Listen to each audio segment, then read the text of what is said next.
그런데 아들 집 앞에 도착하자 문 밖으로 아들과 며느리의 웃음소리가 들려왔습니다. 그러다가 제가 초인종을 누르자 웃음소리는 거짓말처럼 멈추더군요. 누구세요? 나다. 내가 핸드폰을 두고 갔지 뭐니. 문이 열린 건 한참 뒤였습니다. 어머니, 여기요. 며느리는 문을 살짝 열고 어색한 웃음을 지으며 핸드폰을 내밀었습니다. 하지만 열린 문 틈 사이로 음식 냄새와 함께 아들의 모습이 보였습니다. 그러다가 아들과 눈이 마주치자 아, 어머니 오셨어요? 아들은 멋쩍은 표정을 지었고 며느리는 어쩔 수 없다는 듯 문을 열었습니다. 들어가 보니 아들과 며느리가 테이블에 둘러앉아 고기를 굽고 있었습니다. 테이블 위에는 고급스러운 접시와 반짝이는 와인잔이 놓여 있었고 고소한 냄새가 거실을 가득 채우고 있었습니다. 제가 놓고 간 반찬통들은 식탁 한쪽 구석진 곳으로 밀려나 있더군요. 그 광경을 보는 순간 숨이 턱 막히는 기분이 들었습니다. 안녕하세요. 저는 인천 부평구에 살고 있는 65세 장미숙입니다. 젊은 시절부터 지금까지 전업주부로 살아오며 가족을 위해 최선을 다해왔습니다. 남편은 회사원이었고 저는 가정을 돌보며 아이를 키웠습니다. 처음에는 임신이 잘 되지 않아 정말 애를 많이 썼는데 다행히 시험관 시술로 첫째 딸을 낳을 수 있었어요. 그때의 기쁨은 지금도 잊을 수 없습니다. 딸을 품에 안고 세상을 다 가진 기분이었죠. 그 뒤로 둘째 아들을 자연스럽게 가지게 되면서 우리 가족은 더없이 행복해졌습니다. 아이들이 자라는 동안 저는 하루도 쉴 틈이 없었지만 아이들 웃는 모습을 보면 모든 피로가 싹 가시곤 했습니다. 첫째 딸은 착하고 성실했어요. 어려서부터 책을 좋아하고 공부도 잘해서 큰 걱정 없이 키웠습니다. 반면 둘째 아들은 조금 다르게 자랐습니다. 어렸을 때부터 욕심이 많고 자기중심적인 성향이 강했어요. 그럴 때마다 남편과 함께 아들을 바르게 키우려고 노력했지만 쉽지 않았습니다. 지금은 둘 다 성인이 되었고 딸은 결혼하여 사위와 자주 찾아와 식사도 같이 하며 가깝게 지냅니다. 반면 아들은 결혼 후 조금씩 부모와 멀어지는 것 같아 마음이 아팠습니다. 최근 아들과의 일로 인해 마음이 더욱 무겁습니다. 그동안 아들에 대해 너무 잘못 생각했던 게 아닌가 싶기도 하고 이런 상황까지 오게 된 저희 책임은 없는지 자꾸 되돌아보게 됩니다. 오늘은 아들과의 갈등, 그리고 그로 인해 느꼈던 감정과 교훈을 솔직히 이야기해 보려 합니다. 혹시 비슷한 상황을 겪으신 분이 계시다면 제 이야기가 작은 위로가 되길 바랍니다. 따뜻한 댓글과 조언 부탁드리고 구독과 좋아요, 알림 설정도 잊지 말아주세요. 저는 1959년에 서울의 한 작은 동네에서 태어났습니다. 집은 크지 않았지만 늘 온기와 정이 넘쳤던 곳이었습니다. 부모님은 소박한 생활을 하셨지만 언제나 최선을 다해 자식들에게 부족함이 없도록 애쓰셨죠. 집안 형편이 넉넉하지 않아 새 옷 한 벌 없이 지내는 날이 많았지만 그런 환경 속에서도 웃음만큼은 끊이지 않았습니다. 특히 겨울밤에 온 가족이 라디오 앞에 둘러앉아 듣던 드라마와 뉴스는 여전히 기억에 선명합니다. 그 시절 라디오의 따뜻한 목소리가 어쩌면 제 어린 시절의 가장 소중한 배경음악이었을지도 모릅니다. 성인이 되던 해, 우리 가족은 인천으로 이사했습니다. 서울에서는 동네 사람들이 서로 잘 아는 작은 사회 속에 있었지만 인천은 낯설고 새로운 곳이었습니다. 이사 후 처음에는 정든 서울을 그리워하며 지냈지만 곧 새로운 이웃들과의 만남을 통해 정을 나누게 되었습니다. 이곳에서 평생의 인연인 남편을 만났습니다. 남편과의 첫 만남은 아주 평범했지만 그는 따뜻한 눈빛과 성실한 태도로 제 마음을 사로잡았습니다. 그는 소규모 회사에서 직장 생활을 하며 매달 적은 월급을 받았지만 한 번도 미래에 대한 불안을 표한 적이 없었습니다. 그와 결혼을 결심하게 된 건 바로 그런 모습 때문이었을 겁니다. 비록 돈은 많지 않았지만 그의 책임감과 사랑이 저를 평생 지켜줄 것이라는 믿음이 있었습니다. 결혼 후 아이를 가지는 일이 제게는 큰 과제였습니다. 처음에는 결혼했으니 곧 아이가 생기겠지라는 낙관적인 생각으로 기다렸지만 1년, 2년이 지나도 아무 소식이 없었습니다. 동네 병원을 다니며 여러 검사를 받아도 특별한 문제는 없다고 했습니다.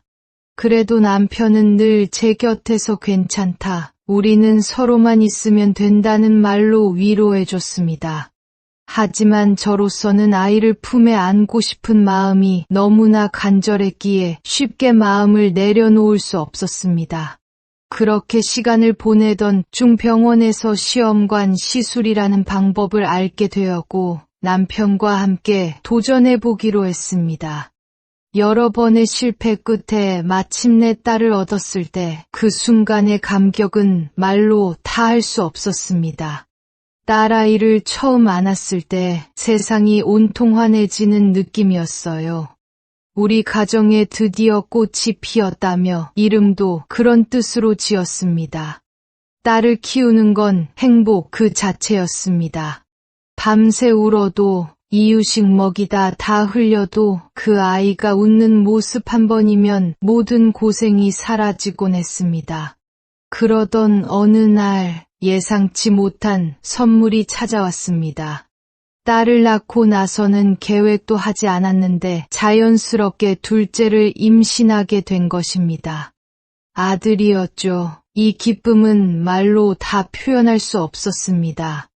딸이 동생이 생겼다고 좋아하는 모습을 보니 마음이 벅찼습니다. 하지만 두 아이를 키우다 보니 성격 차이가 확연히 드러났습니다. 딸은 부모의 말을 잘 따르고 친구들에게도 인기가 많은 아이였어요. 반면 아들은 자기 주장이 강하고 욕심이 많아 친구의 것을 뺏으려고 할 때가 많았습니다. 어렸을 때는 아이들이 다 그렇지, 첫째가 달랐던 거야 라고 생각하며 대수롭지 않게 여겼지만 자라면서 이런 성격이 점점 더 두드러졌습니다. 시간이 흘러 딸은 착실히 공부해서 부동산 중개사 시험에 합격했습니다. 결혼 후에도 자주 연락하며 지냈고 손주 지훈이를 낳았습니다. 딸이 친정으로 찾아와 지훈이를 제 품에 안기는 순간은 인생에서 가장 행복한 장면 중 하나였습니다. 손주의 작은 손을 잡고 있으면 제가 살아온 세월의 보람이 느껴지곤 했습니다. 아들은 대학 졸업 후 초등학교 근처에 있는 체육학원 강사로 직장을 얻고 얼마 뒤 결혼을 했습니다. 처음에는 아들과 며느리도 딸처럼 가깝게 지낼 수 있을 거라 기대했지만 점차 그들의 태도가 달라지는 것을 느꼈습니다. 방문 횟수는 줄어들고 전화 한 통도 뜸해지더니 결국 명절에도 얼굴 보기 어려운 날이 많아졌습니다. 사실 아들과의 갈등은 지금 돌아보면 한두 번의 사건이 아니라 오랜 시간 쌓여온 작은 오해와 실망들이 점점 커져서 생긴 것이었습니다. 하지만 그것을 결정적으로 깨닫게 된 날은 정말 잊을 수가 없습니다. 아들이 결혼한 후 남편과 자식들에게 의지하지 않고 스스로를 잘 돌보자고 결심했어요. 하지만 마음 한쪽에는 아들에 대한 서운함이 쌓여갔습니다. 딸은 결혼 후에도 자주 친정을 찾고 명절이나 주말이면 사위와 함께 찾아와 식사도 함께하며 시간을 보냈지만 아들은 그러지 않았으니까요. 그래도 며느리가 부담스러울 수 있겠다며 스스로를 달래곤 했습니다. 그날은 유난히 비가 많이 내리던 날이었습니다. 저는 아침 일찍 일어나 아들네 집에 가져갈 반찬을 준비했습니다. 사실 그날은 별다른 약속도 없었고 지난 명절 때도 아들과 며느리를 보지 못해 보고 싶은 마음도 있었습니다. 또 며칠 전 며느리가 아프다는 소식을 들은 게 마음에 걸려서 맛있는 반찬들을 만들어서 가져다 주자는 생각이었습니다. 소고기 묵국부터 어묵볶음, 나물 반찬, 그리고 며느리가 좋아한다고 했던 마늘종 무침까지 정성껏 만들었습니다.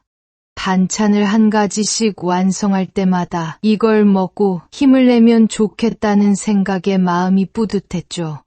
이 모든 반찬을 가방에 담고 우산을 챙긴 후 아들네 집으로 향했습니다. 아들의 집은 제가 사는 곳에서 버스를 타고 20분 정도 가야 했습니다. 비가 오는 날이라 길이 미끄럽고 우산도 쓴 채 바구니를 들고 걷느라 조금 힘들었지만 아들 부부가 반찬을 보고 좋아할 생각을 하니 피곤함도 느껴지지 않았습니다. 아들네 집 초인종을 누르자 며느리가 문을 열었습니다. 며느리는 살짝 놀란 듯한 표정을 지으며 어머니, 웬일이세요? 라고 물었습니다. 저는 반가운 마음에 활짝 웃으며 너희 생각나서 반찬 좀 만들어 왔어. 내가 요즘 힘들다고 해서 집밥 먹으면 기운 날 것 같아서 말이야. 라고 말했습니다. 며느리는 입가에 어색한 미소를 지으며 아, 감사합니다. 라고 했습니다. 그러나 그 표정에는 진심으로 반가워하는 마음이 느껴지지 않았습니다. 집 안으로 들어가려는 찰나 며느리가 잠시 멈칫하며 아, 지금 집이 조금 정리가 안 되어 있어서요. 라고 말했습니다. 순간 저도 걸음을 멈췄습니다. 괜찮아. 반찬도 꺼내주고 밖에 비가 많이 와서 잠깐만 앉았다가 갈게. 라고 말하며 집 안으로 들어섰습니다. 거실은 예상 외로 잘 정리되어 있었습니다. 어지럽기는커녕 오히려 깔끔하게 치워져 있었죠. 저는 마음속으로 정말 바빠서 손님을 맞을 여유가 없는 거겠지 라고 이해하려고 애썼습니다. 반찬을 테이블 위에 하나씩 올려놓으며 이건 너희가 좋아하는 거, 저건 내가 말했던 거라며 설명을 덧붙였습니다. 그러나 며느리는 여전히 어색한 표정으로 고맙다고만 말할 뿐 특별히 반응을 보이지 않았습니다. 그때 배에서 꼬르륵 소리가 났습니다. 아침부터 반찬 준비를 하느라 제대로 식사를 못해서 배가 고팠던 거죠. 저는 웃으며 온 김에 같이 밥이라도 먹을까? 라고 물었습니다. 며느리는 잠시 망설이더니 어머니, 지금 냉장고에 뭐가 없어서요. 라고 대답했습니다. 밥만 있으면 내가 가져온 반찬이랑 같이 먹자꾸나. 아, 밥을 새로 하려면 시간도 많이 걸리잖아요. 혹시 라면은 어떠세요? 순간 마음이 턱 내려앉는 기분이 들었습니다. 그래도 이 상황을 어색하게 만들고 싶지 않아. 그래, 라면도 좋지. 라고 대답했습니다. 며느리는 부엌으로 가서 라면을 끓이기 시작했습니다. 저는 테이블에 앉아 있던 반찬통을 정리하며 스스로를 다독였습니다. 그래, 이 집도 요즘 바쁘니 내가 너무 많은 걸 기대했나 보지, 라고요. 잠시 뒤 며느리가 그릇 하나를 들고 나왔습니다. 국물 위에 파 몇 조각이 떠있는 평범한 라면 한 그릇이었습니다. 저는 그릇을 받아 들고 고맙다고 말하며 국물을 한 입 떠먹었지만 속이 더 허전해지는 기분이 들었습니다. 라면을 먹으면서도 아들은 지금 뭐 하고 있는 걸까 하는 의문이 들었습니다. 방문은 닫혀 있었고 그 안에서 인기척도 들리지 않았습니다. 집에 아무도 없니? 남편이 지금 피곤해서 자고 있어요. 어제도 일이 늦게 끝났거든요. 그랬구나. 라면을 다 먹고 나서 자리에서 일어나려던 순간 며느리가 차 한 잔이라도 권할까 싶어 기다렸지만 아무 말도 하지 않았습니다. 저는 더 머물러도 민폐일 것 같아 그럼 난 이만 가봐야겠다. 라며 자리에서 일어났습니다. 집으로 돌아오는 길 버스 정류장 앞에서 핸드폰을 두고 왔다는 것을 깨달았습니다. 어쩔 수 없이 다시 아들 집으로 발걸음을 옮겼습니다. 비도 여전히 내리고 있었고 제 마음도 무겁게 가라앉아 있었습니다. 그런데 아들 집 앞에 도착하자 문 밖으로 아들과 며느리의 웃음소리가 들려왔습니다. 그러다가 제가 초인종을 누르자 웃음소리는 거짓말처럼 멈추더군요. 누구세요? 나다. 내가 핸드폰을 두고 갔지 뭐니. 문이 열린 건 한참 뒤였습니다. 어머니, 여기요. 며느리는 문을 살짝 열고 어색한 웃음을 지으며 핸드폰을 내밀었습니다. 하지만 열린 문 틈 사이로 음식 냄새와 함께 아들의 모습이 보였습니다.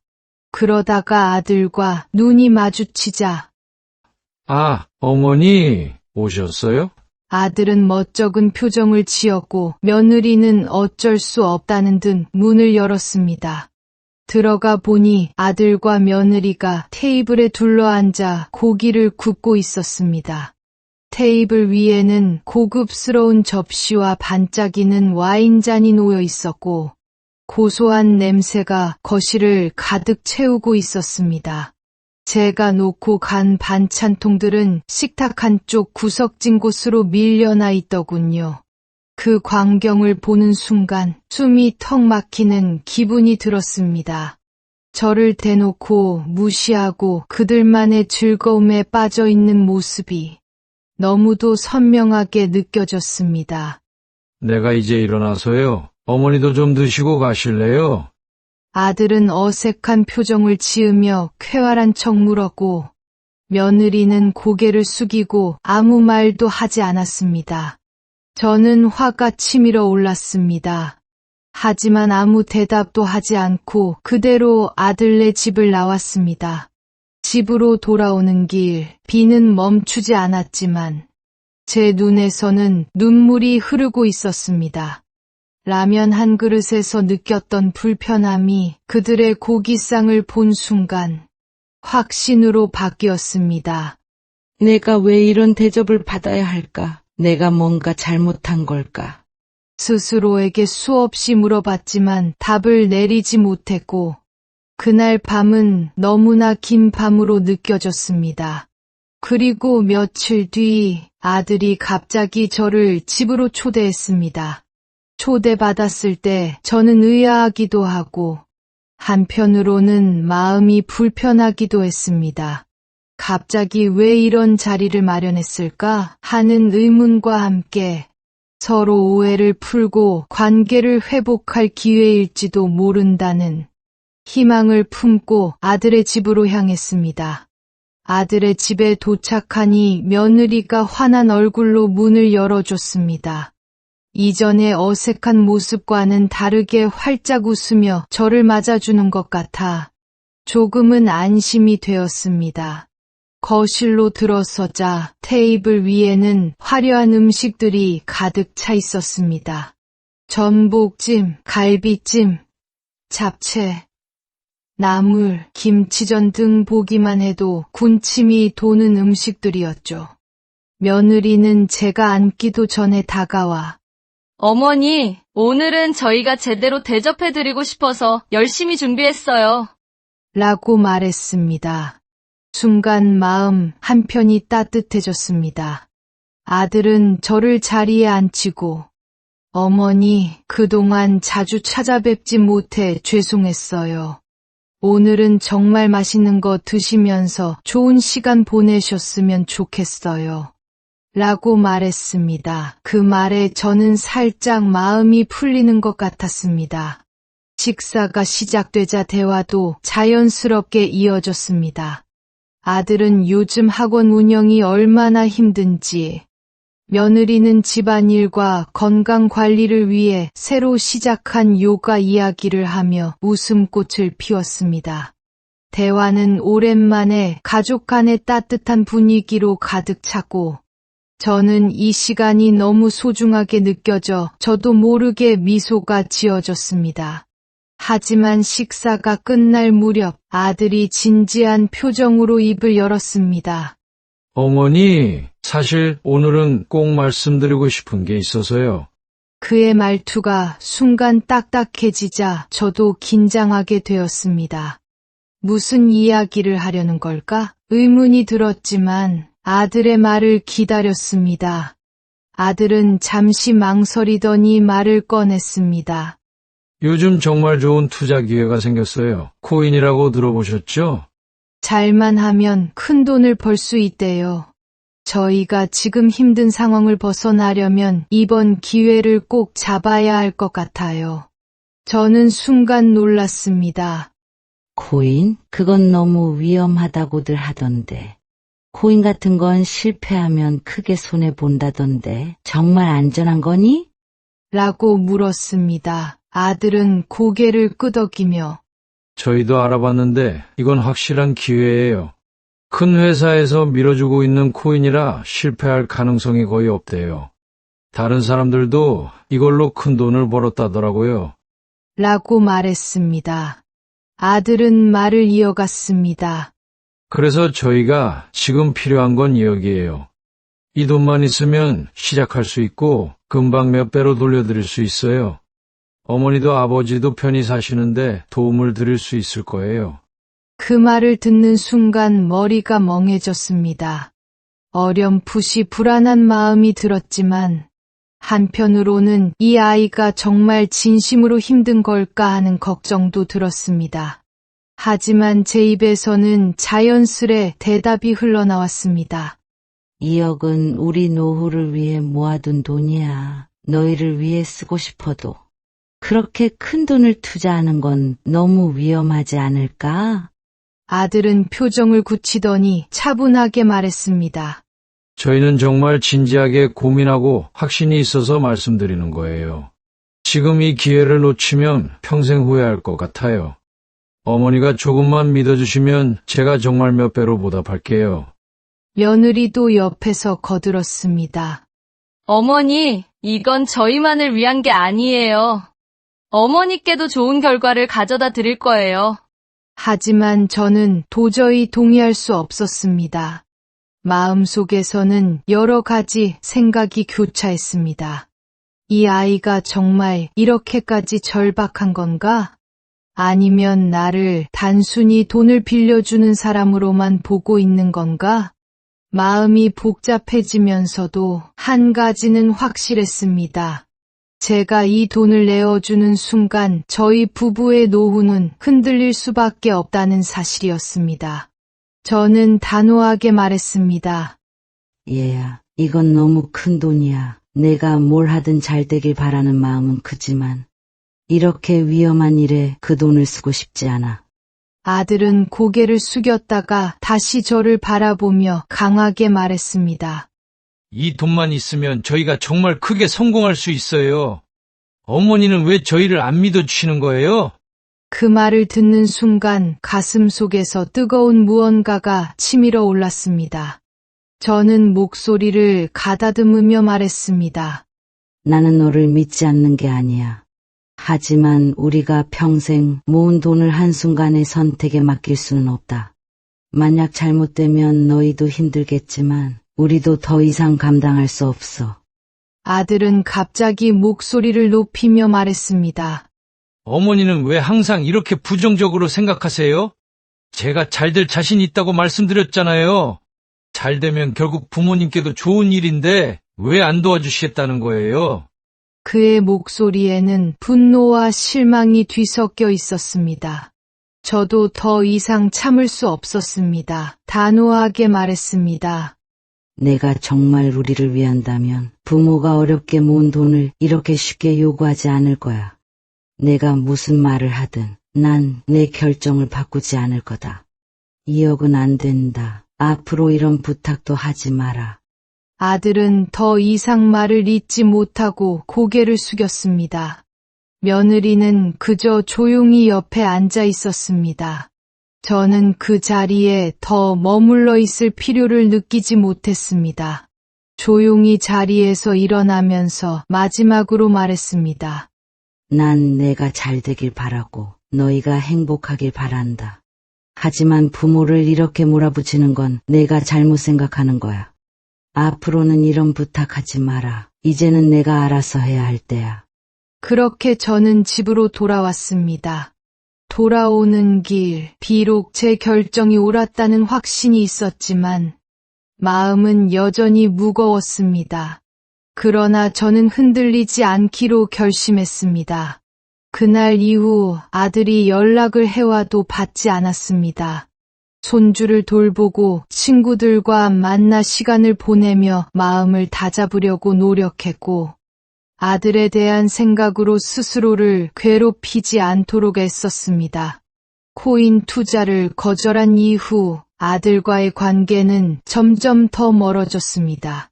그가 한동안 연락을 하지 않자 저는 마음속으로 여러 감정이 교차했습니다. 분명 제 결정이 옳았다고 믿으면서도 한편으론 스스로를 돌아보게 됐습니다. 혹시 내가 너무 매정하게 굴었던 건 아니었을까? 조금 더 부드럽게 설명했다면 달라질 수도 있었을까? 이런 생각들로 며칠을 보냈습니다. 하지만 시간이 흐를수록 아들 부부에 대한 서운함은 더욱 커져만 갔습니다. 며칠 후 아들이 연락도 없이 불쑥 저희 집에 찾아왔습니다. 그때의 대화에 대한 사과의 말이라도 할 줄 알았는데 그의 표정은 그 어느 때보다 딱딱하고 굳어 있었습니다. 그는 문을 열자마자 시간 좀 있으세요? 얘기 좀 해야겠어요. 라고 말했습니다. 차가운 어조와 무뚝뚝한 태도는 반가움보다 경계를 불러일으켰습니다. 아들은 거실에 들어오자마자 소파에 앉아 본론을 꺼냈습니다. 어머니, 저희가 지금 정말 어려운 상황이에요. 지난번에 말씀드렸던 2억 어머니께서 도와주셔야 할 것 같아요. 저희가 이 기회를 놓치면 정말 다시는 일어설 수 없을지도 몰라요. 그 말을 듣는 순간 저는 마음속에서 울컥하는 무언가가 올라왔습니다. 왜냐하면 그의 말투에는 간절함이라기보다는 제가 당연히 들어줘야 할 의무가 있다는 뉘앙스가 깔려 있었기 때문입니다. 저는 차분히 물었습니다. 너희가 힘든 상황인 건 안타깝다. 하지만 내가 지난번에 분명히 말했잖니. 이 돈은 우리도 감당하기 힘든 금액이야. 너희를 위해 쓰고 싶어도 그럴 수 없을 만큼 위험하다고 판단한 거야. 그러자 아들은 손으로 머리를 쓸어 올리며 한숨을 쉬었습니다. 어머니, 제가 다 알아보고 결정한 거라니까요. 제가 실패하지 않을 자신 있어요. 그리고 그 돈은 제가 크게 불려서 갚아드릴게요. 저를 조금만 믿어주세요. 아들의 말에서 느껴지는 조바심이 저를 더 답답하게 만들었습니다. 이해요. 저는 천천히 그 금액을 다시 입에 담으며 고개를 저었습니다. 아들아, 내가 정말 열심히 알아봤다는 건 알겠지만 세상에 실패하지 않는 일은 없단다. 우리가 이 돈을 잃으면 너희만 힘든 게 아니라 우리도 감당할 수 없단다. 아들의 표정이 점점 굳어지기 시작했습니다. 그는 조금 더 강하게 말했습니다. 어머니, 저는 정말 어머니께 마지막으로 부탁드리는 거예요. 이건 저희만을 위한 일이 아니라 어머니와 아버지를 위해서도 좋은 기회예요. 제가 성공해서 부모님도 편히 지내실 수 있도록 할게요. 그런데 어머니는 왜 이렇게 고집을 부리세요? 그 말이 끝나자마자 저는 참을 수 없는 분노와 실망감을 느꼈습니다. 그의 말투에는 여전히 저를 설득하려는 마음만 있었을 뿐 부모를 이해하려는 노력은 전혀 없었습니다. 저는 목소리를 낮추며 단호히 말했습니다.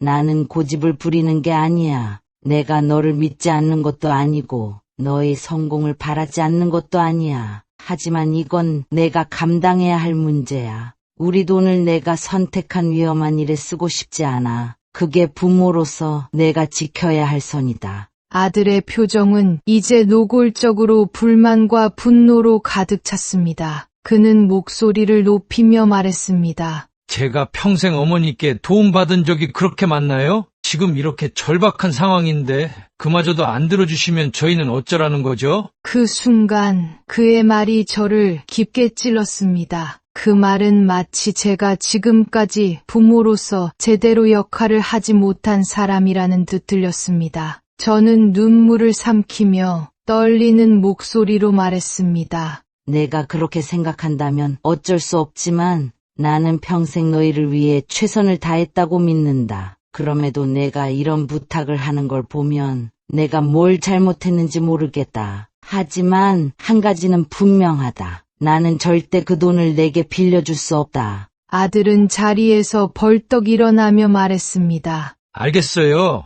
어머니 뜻대로 하세요. 하지만 나중에 어머니가 후회하셔도 그땐 늦을 겁니다. 제가 지금 이 부탁을 했을 때 외면하셨다는 거 절대 잊지 않을게요. 그는 문을 세게 닫고 나갔습니다. 그 소리가 집안에 메아리 치듯 울렸고 저는 그 자리에 멍하니 앉아 그의 마지막 말을 곱씹었습니다. 그 말은 마치 칼로 제 가슴을 도려내는 듯한 고통을 안겼습니다. 며칠 후 며느리에게서 전화가 왔습니다. 그녀의 목소리 역시 차갑고 냉랭했습니다. 어머니, 저희가 진짜 어렵게 부탁드린 건데 어머니께서 이렇게까지 반대하시는 건 이해가 안 됩니다. 저희는 잘 살아보려고 하는 건데 어머니가 저희를 왜 안 도와주시는 건지 모르겠어요. 나도 너희가 잘 되길 바라는 마음은 크다. 하지만 우리가 가진 돈은 그만큼 위험한 선택을 할 여유가 없는 돈이야. 그건 이해해줬으면 좋겠구나. 그러나 며느리는 냉소적인 말투로 답했습니다. 그럼 더 말씀드릴 필요는 없겠네요.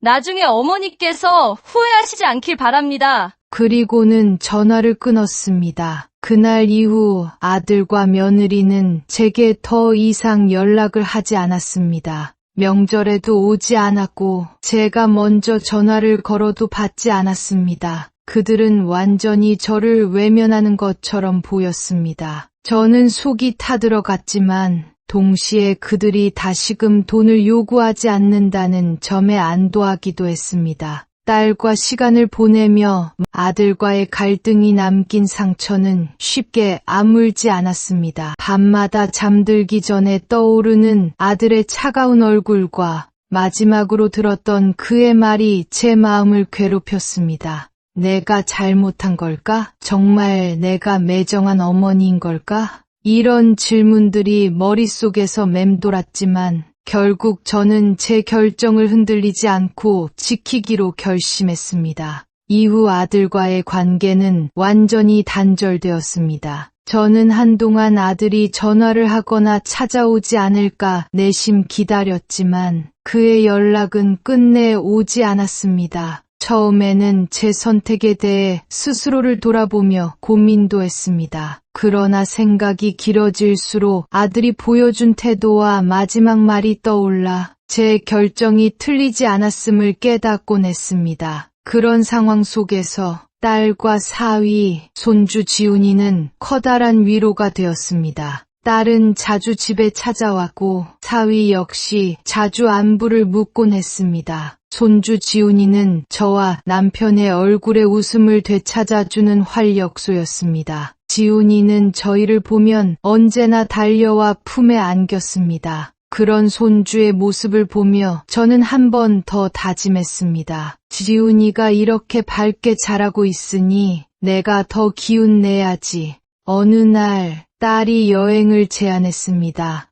엄마, 아빠, 우리 가족끼리 여행 한번 가요. 지훈이도 요즘 바깥에서 뛰어노는 걸 좋아하니까 공기도 좋은 곳으로 가면 엄마도 마음이 좀 더 편해질 것 같아요. 딸의 제안에 남편은 한마디 망설임도 없이 찬성했습니다.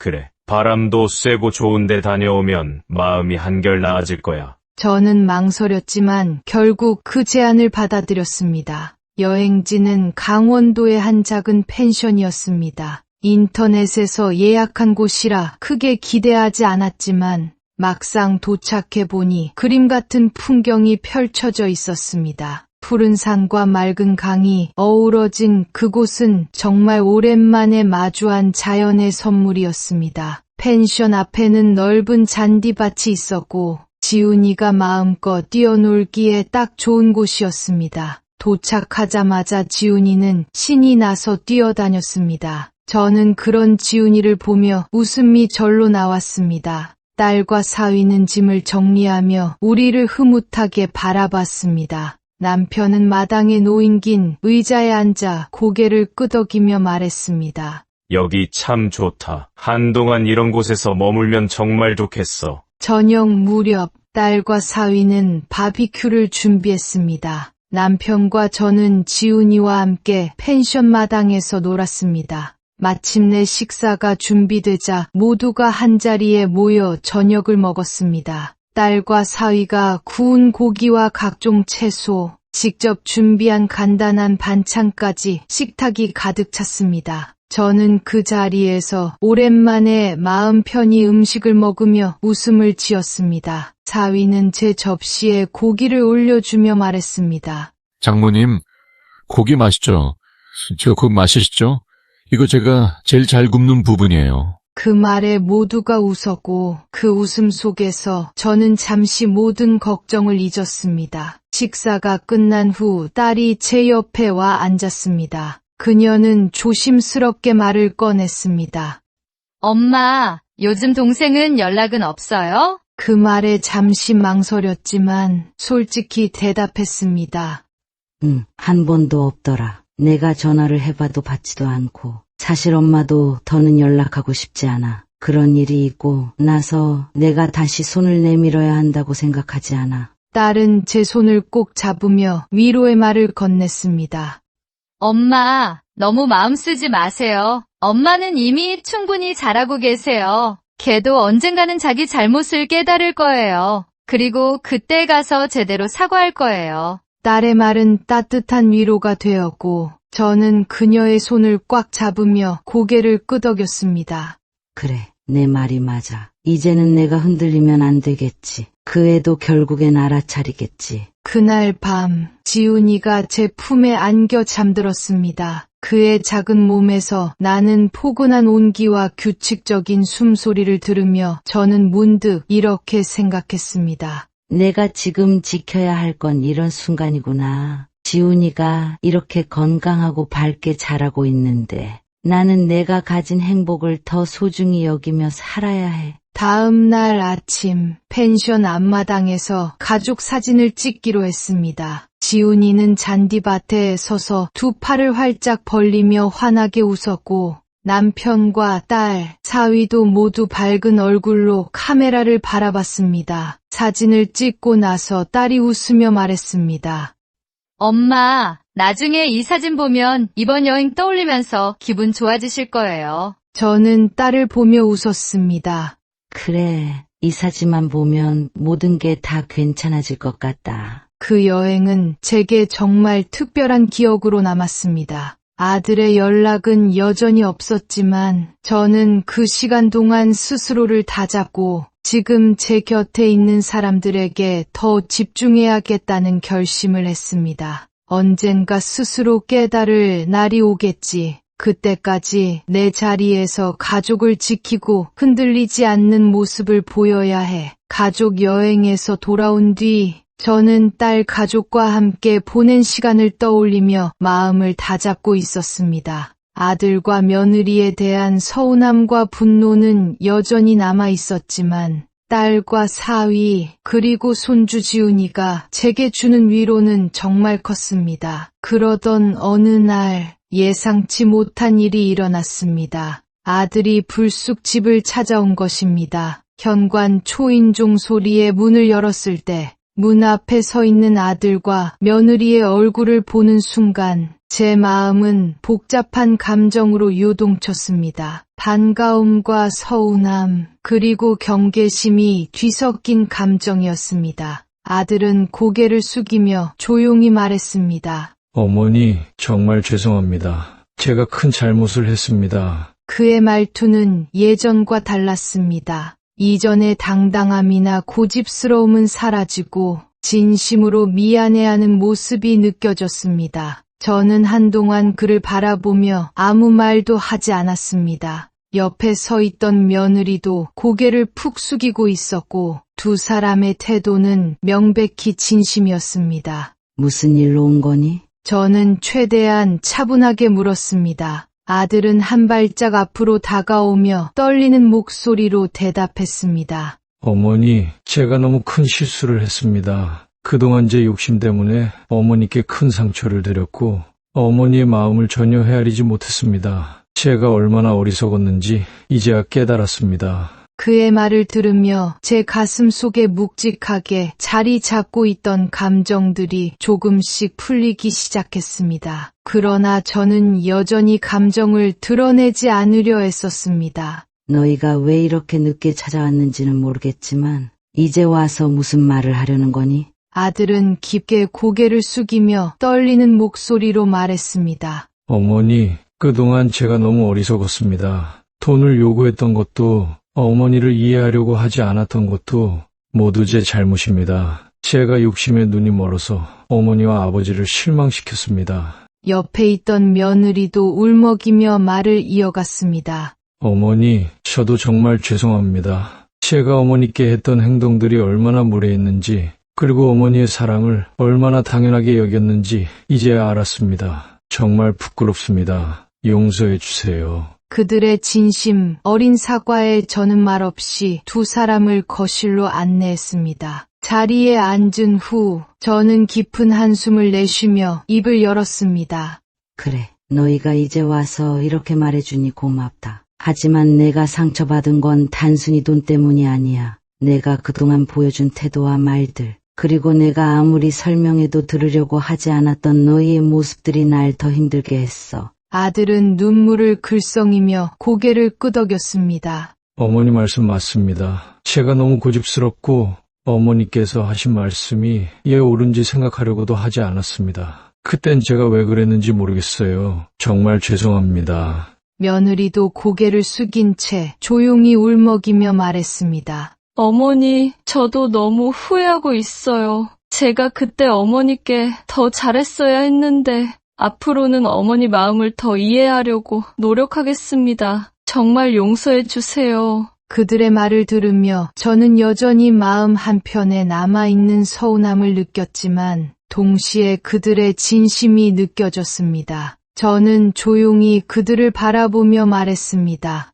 좋아, 너희가 이렇게 와서 사과해줘서 고맙다. 하지만 앞으로 어떻게 행동하는지가 더 중요하다. 내가 바라는 건 돈이나 물질적인 게 아니야. 내가 원하는 건 너희가 가족으로서 서로를 더 존중하고 이해하는 거야. 아들은 다시 고개를 깊이 숙이며 말했습니다. 제가 어머니와 아버지를 더 잘 모시겠습니다. 앞으로는 제 행동으로 보여드리겠습니다. 제가 어머니를 이렇게 힘들게 한 걸 평생 잊지 않고 절대 다시는 이런 일이 없도록 노력하겠습니다. 저는 그의 말을 듣고 깊은 숨을 내쉬며 그를 바라봤습니다. 내가 이렇게 말하는 건 참 고맙다. 하지만 말만으론 부족하다는 걸 알겠지? 앞으로는 내가 정말 어떻게 살아가는지 지켜볼 거야. 다시는 그렇게 실망시키지 마라. 아들과 며느리는 눈물을 흘리며 고개를 끄덕였습니다. 그들의 진심이 느껴졌지만 저는 여전히 흔들리지 않는 태도를 유지하려 애썼습니다. 자식을 향한 사랑은 여전했지만 이제는 그 사랑이 더 단호하고 현실적이어야 한다는 걸 알았습니다. 그날 이후 아들과 며느리는 조금씩 변하기 시작했습니다. 주말이면 집에 찾아와 함께 식사를 했고 며느리는 직접 음식을 준비해와서 진심으로 용서를 구했습니다. 아들은 시간을 내어 집에 필요한 일을 거들고 조카 지훈이와도 시간을 보내며 가족 간의 거리를 좁히려 노력했습니다. 그들의 변화는 느리지만 꾸준했습니다. 저는 여전히 경계를 풀지 않았지만 그들이 진심으로 노력하는 모습은 제게도 점차 위안이 되었습니다. 시간이 지나면 모든 게 제자리를 찾겠지. 그리고 그 과정에서 내가 지켜야 할 것은 내 스스로의 중심이다. 그렇게 가족은 천천히 다시 하나가 되어가고 있었습니다. 아들과 며느리가 진심으로 사과하고 우리 가족은 천천히 관계를 회복해가고 있습니다. 그 과정은 생각했던 것보다 더디고 때로는 어렵기도 했습니다. 마음속 깊이 남아있는 상처와 서운함이 완전히 사라지지는 않았기 때문입니다. 하지만 중요한 것은 우리가 조금씩 서로를 이해하려 노력하고 있다는 점입니다. 어느 날은 아들이 제게 이렇게 말했습니다. 어머니, 요즘 제가 그때 왜 그렇게 어리석었는지 정말 많이 생각하게 돼요. 어머니께서 저를 거절해 주셨기 때문에 제가 이렇게 다시 정신을 차릴 수 있었던 것 같아요. 그 말을 들으니 눈물이 날 뻔했지만 저는 애써 웃으며 답했습니다.